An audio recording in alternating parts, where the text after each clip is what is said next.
In the summer of 2014, I was in Iraqi Kurdistan with a small team of archaeologists finishing a season of field excavations near the border town of Halabja. Our project was looking into something which has puzzled and intrigued me ever since I began studying archaeology.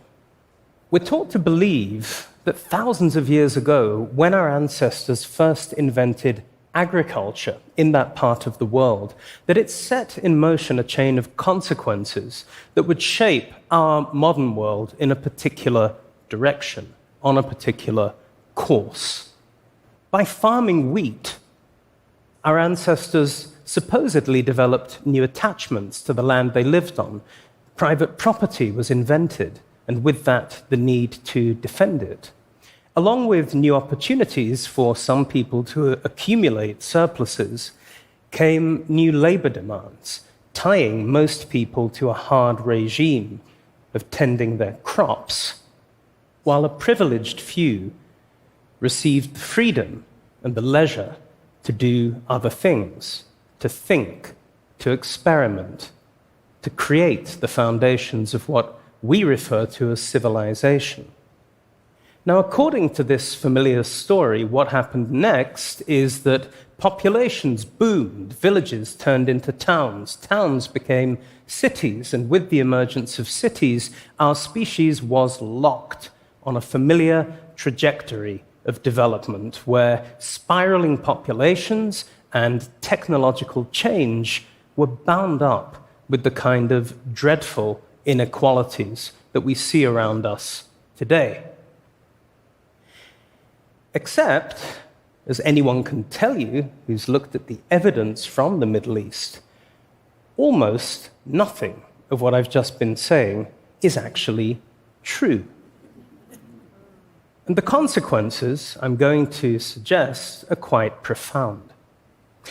Actually, what happened after the invention of agriculture around 10,000 years ago is a long period of around another 4,000 years in which villages largely remained villages. And actually, there's very little evidence for the emergence of rigid social classes, which is not to say that nothing happened. Over those 4,000 years, technological change actually proceeded apace. Without kings, without bureaucracies, without standing armies, these early farming populations fostered the development of mathematical knowledge, advanced metallurgy. They learned to cultivate olives, vines, and date palms. They invented leavened bread, beer, and they developed textile technologies, the potter's wheel, the sail.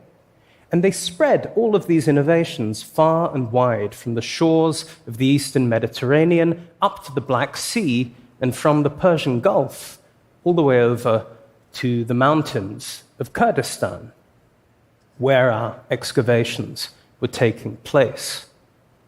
I've often referred half-jokingly to this long period of human history as the era of the first global village, because it's not just the technological innovations that are so remarkable, but also the social innovations which enabled people to do all these things without forming centers and without raising up a class of permanent leaders over everybody else. Now, oddly enough, this efflorescence of culture is not what we usually refer to as civilization. Instead, that term is usually reserved for harshly unequal societies which came thousands of years later: dynastic Mesopotamia, pharaonic Egypt, imperial Rome, societies that were deeply stratified. So in short, I've always felt that there was basically something very weird about our concept of civilization, something that leaves us lost for words, tongue-tied, when we're confronted with thousands of years of human beings, say, practicing agriculture, creating new technologies, but not lording it over each other or exploiting each other to the maximum. Why don't we have better words? Where is our lexicon for those long expanses of human history in which we weren't behaving that way? Over the past 10 years or more, I worked closely together with the late, great anthropologist David to address some of these questions. But we did it on a much larger scale because from our perspective as an archaeologist and an anthropologist, this clash between theory and data, between the standard narrative of human history and the evidence that we have before us today, is not just confined to the early Middle East. It's everything. Our whole picture of human history that we've been telling for centuries is basically wrong. I'm going to try and explain a few more of the reasons why. Let's go back to some of those core concepts, the stable reference points around which we've been organizing and orchestrating our understanding of world history for hundreds of years. Take, for instance, that notion that for most of its history, the human species lived in tiny egalitarian bands of hunter-gatherers until the advent of agriculture ushered in a new age of inequality. Or the notion that with the arrival of cities came social classes, sacred kings and rapacious oligarchs trampling everyone else underfoot. From our very first history lessons, we're taught to believe that our modern world, with all of its advantages and amenities, modern healthcare, space travel, all the things that are good and exciting, couldn't possibly exist without that original concentration of humanity into larger and larger units and the relentless build-up of inequalities that came with it. Inequality, we're taught to believe, was the necessary price of civilization. Well, if so, then what are we to make of the early Middle East? Perhaps one might say there was just a very, very, very long lag time, 4,000 years, before all these developments took place. Inequality was bound to happen. It was bound to set in. It's just a matter of time. And perhaps the rest of the story still works for other parts of the world. Well, let's think a bit about what we can actually say today about the origin of cities. Surely, you might think, with the appearance of cities came the appearance of social classes. Think about ancient Egypt with its pyramid temples, or Shang China with its lavish tombs, the classic Maya with their warlike rulers, or the Inca Empire with its mummified kings and queens. But actually, the picture these days is not so clear. What modern archaeology tells us, for example, is that there were already cities on the lower reaches of the Yellow River over 1,000 years before the rise of the Shang. And on the other side of the Pacific, in Peru's Rio Supe, we already see huge agglomerations of people with monumental architecture 4,000 years before the Inca. In South Asia, 4,500 years ago, the first cities appeared at places like Mohenjo-daro and Harappa in the Indus Valley. But these huge settlements present no evidence of kings or queens. No royal monuments, no aggrandizing art, and what's more, we know that much of the population lived in high-quality housing with excellent sanitation. North of the Black Sea, in the modern country of Ukraine, archaeologists have found evidence of even more ancient cities going back 6,000 years. And again, these huge settlements present no evidence of authoritarian rule. No temples, no palaces, not even any evidence of central storage facilities or top-down bureaucracy. Actually, what we see in those cases are these great concentric rings of houses arranged rather like the inside of a tree trunk around neighborhood assembly halls.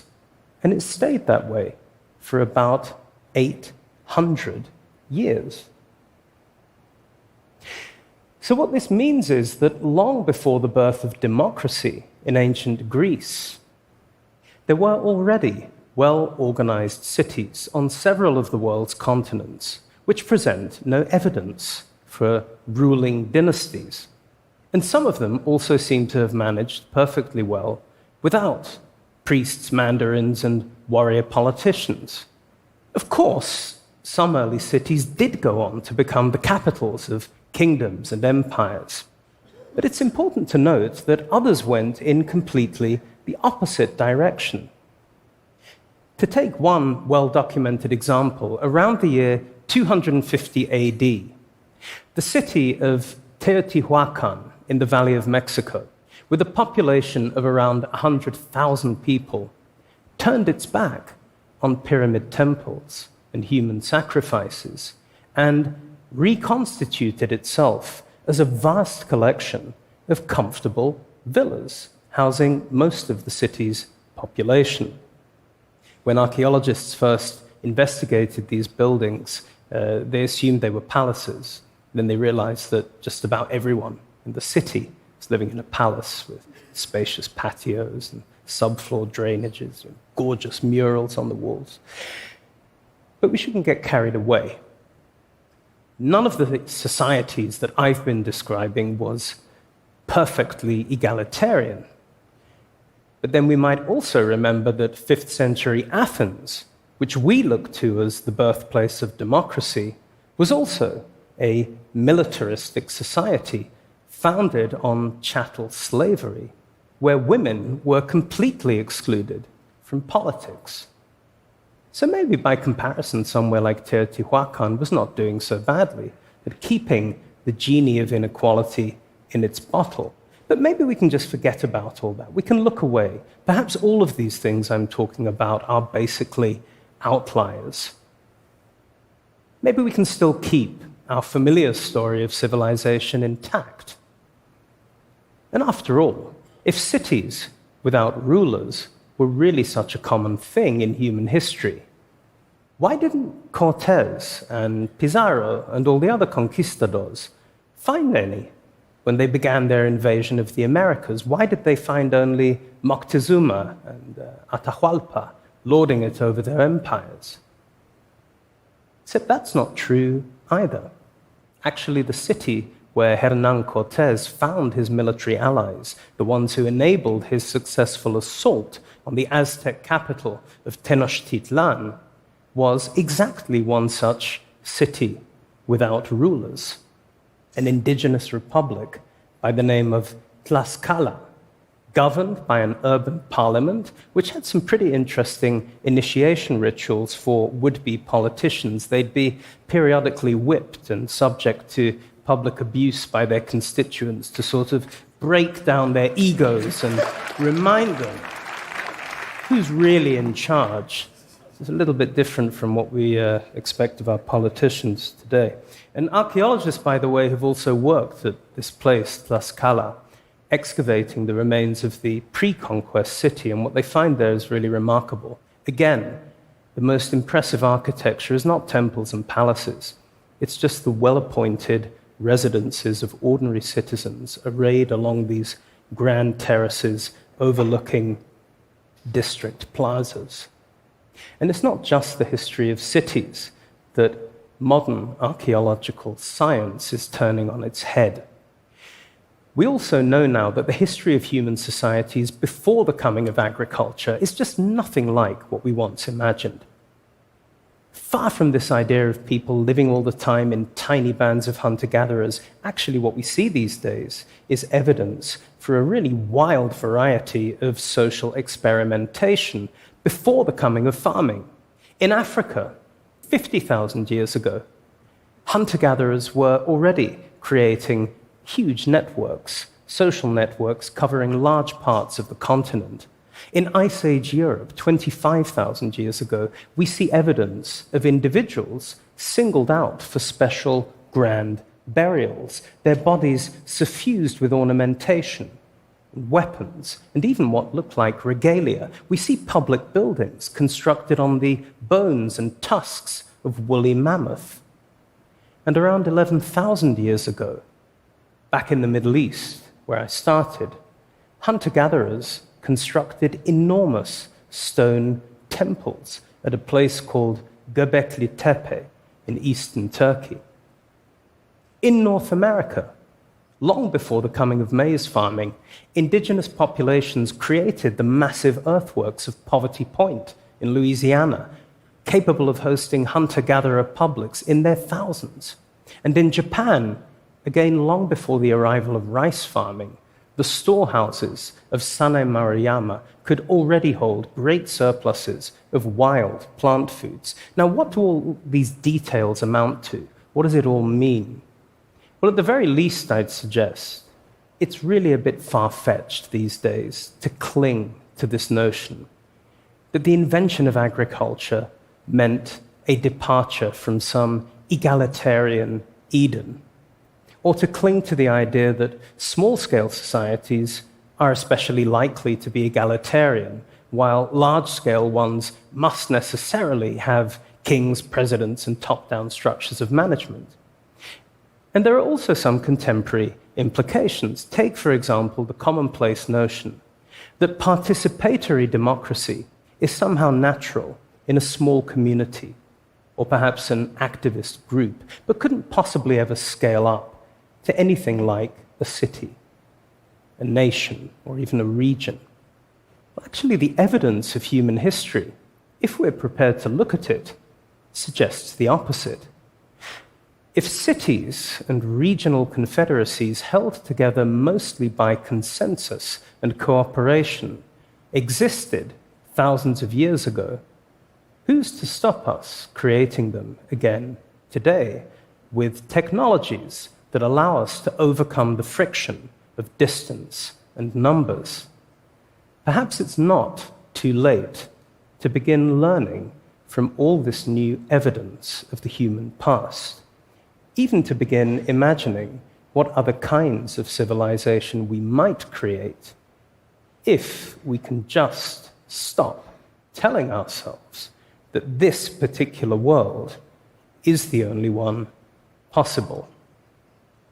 Thank you very much.